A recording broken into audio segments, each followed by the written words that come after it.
याद रखना, सबके सामने लक्ष्मण रेखा है। लक्ष्मण रेखा का अर्थ होता है संयम और नियम की रेखा। आप जो वाणी बोलते हो, बोलने में भी लक्ष्मण रेखा रखना चाहिए।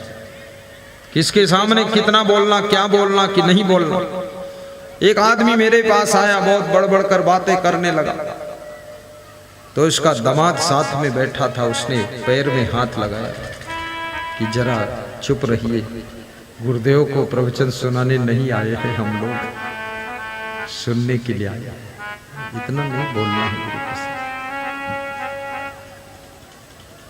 लक्ष्मण रेखा अपने चरित्र में भी खींचो, मिलने जुलने में भी लक्ष्मण रेखा, किसको कितनी दूरी से मिलना, छूने में भी लक्ष्मण रेखा, किसको छूना है कि नहीं छूना,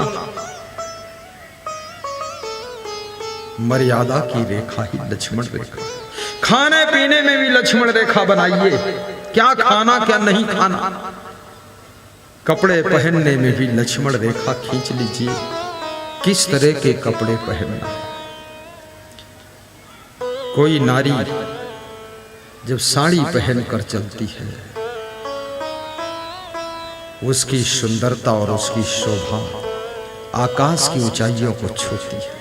कोई लड़की जब सलवार कुर्ता पहनकर चलती है, तो जो उसकी शोभा है उसका वर्णन मुश्किल है।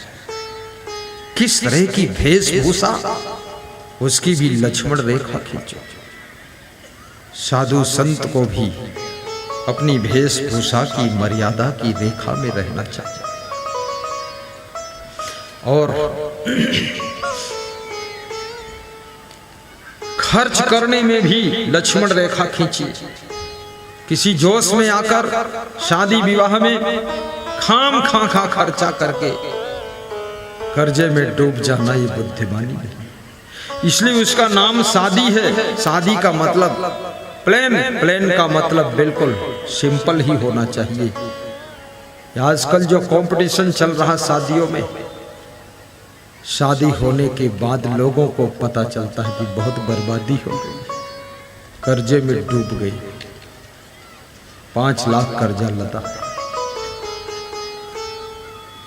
और शादियां यदि आपके 4 बेटी हों, तो चारों लगभग नौजवान हो गई हों, चारों का विवाह एक साथ करता। राजा जनक ने अपनी सब बेटियों को एक साथ फाइनल कर दिया। राजा दशरथ जी ने चारों बेटों का विवाह एक साथ, झंझट खत्म, एक ही जगह ससुराल। अरे देवरानी जेठानी को लड़ना है तो अलग से आएंगी तो भी लड़ेंगी, क्या कर लोगे तुम? अरे जिसको लड़ना ही है तो यूपी से आकर बिहार में लड़ाई करे, और बिहार से जाकर वहां झारखंड में मारपीट करे। जिसका दिमाग ही खराब है। तो अगर चारों बहनें एक ही घर में पत्नी बनकर पहुंच जाएं और चारों भाई उनके पति बन जाएं, तो ये तो बहुत सुंदर है। ससुराल जाएंगे, एक ही गाड़ी में बैठकर चारों की ससुराल एक ही बार में निपट गई। डीजल पेट्रोल का खर्चा कम, टाइम भी कम लगा। और सास ससुर भी आएंगे तो एक ही बार में चारों बेटियों के समधी समधिन को मिल लेंगे। समधी के घर लमधी आए, आनंद आ गई। होशियार बनो। देखिए हमारे साथ में संत हैं, अनेक प्रदेशों से हैं। ये बालाघाट मध्य प्रदेश से खड़े हुए, मध्य प्रदेश बालाघाट जिला, बहुत अच्छे गायक संत हैं। बैठिए, कवि भी हैं, बैठिए। ये संत आरा जिला बिहार से खड़े हुए। वो संत दरभंगा से, ये हमारे भंडारी हैं, वो हमारा फल कटिंग करके खिलाते हैं जो खड़े हैं। वो संत भागलपुर बिहार से। देखिए कितने अच्छे लग रहे हैं, लंबाई नाप लो तो दंग रह जाओ, बहुत सुंदर। ये संत जी कौन है? मधेपुरा, इसी जिले से। बैठो। ये संत जी छत्तीसगढ़ प्रदेश से, अलग अलग प्रदेश से है।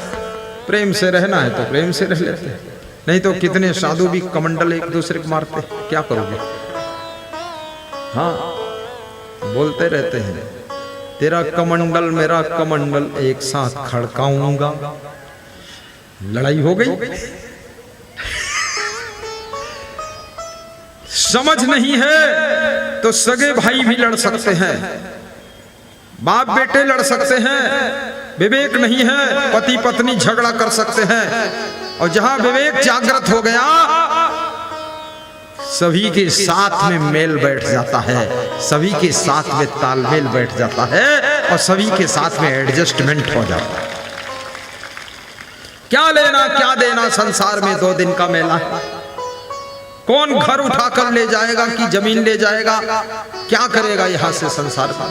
सब यहीं का यहीं, छूटेगी संपत्ति यहाँ की यहीं पर, तेरे कमर में ना धेला रहेगा। अरे मन ये 2 दिन का मेला रहेगा, न कायम जगत का झमेला रहेगा। क्या होगा? न कायम कुछ नहीं, कुछ नहीं का झमेला। हो सकता है देवरानी के बच्चों का पालन पोषण जेठानी ही करे, हो सकता है अपने छोटे देवर को पालन पोषण भाभी ही करे। जिंदगी का क्या भरोसा है, माँ जन्म दे करके मर जाए और बड़ी भाभी तुम्हारा पालन पोषण कर रही है। उत्तर प्रदेश में आजमगढ़ जिले में एक गांव में मैं गया, पधरौनी, तो मैंने पूछा, जो ले गए थे मुझको भक्त जी, हमने कहा आप क्या करते हैं? बोले आई एम टीचर, मैं शिक्षक। तो हमने कहा परिवार का परिचय कराओ। तो सबसे पहले अपने भाभी को खड़ा किया कि मेरी भाभी। जब वो खड़ी हुई तो टीचर रोने लगा। तुमने कहा रोते क्यों हो? बोले भाभी नहीं है, ये 2 in 1 है, ये माँ भी है और भाभी भी। मेरी माँ बचपन में मर गई थी, इसने मुझको पाला पोसा तो मैं टीचर बना, और मेरी भाभी सब कुछ सिखाया। मैं पढ़ने नहीं जाता था, 2-3 थप्पड़ मारकर डरवा कर पढ़ने भेजा। आज मैं मास्टर हूँ। मेरा वेतन गुरुदेव 80,000 महीना है। पैसा लाता हूँ, मैं अपनी वाइफ को देता हूँ, वाइफ उठाकर भाभी को दे देती है कि ये तेरी भाभी ना होती तो तू बचपन में मर जाता, तो मुझे पति कहाँ मिलता। मेरे घर में तो स्वर्ग है और आपकी भक्ति आ गई, अब तो आनंद ही आनंद है। जीवन में प्रेम से रहना सीखो। पोथी पढ़ पढ़ जग मुआ, पंडित हुआ न को। 2.5 अक्षर प्रेम का पढ़े सो पंडित हो।